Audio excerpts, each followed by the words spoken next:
చాలామంది నా క్లినిక్‌కి మోకాలు నొప్పితో చాలా బాధపడుతూ వస్తూనే ఉంటారు.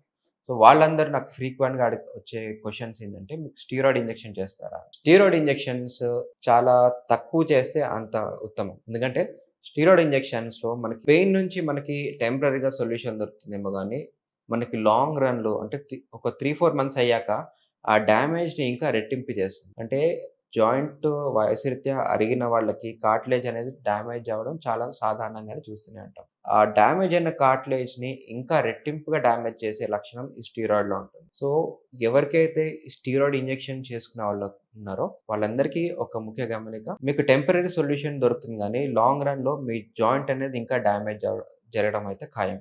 అండ్ వీటితో పాటు సిస్టమిక్ ఎఫెక్ట్స్ అంటే స్టీరాయిడ్ వల్ల మనకి బాడీలో షుగర్ ఫ్లక్చుయేషన్ రావడం, కిడ్నీ డ్యామేజ్ అవ్వడం or any other I infections గానీ ఆర్ హీలింగ్ ప్రాపర్టీస్‌ని డ్యామేజ్ చేస్తుంది.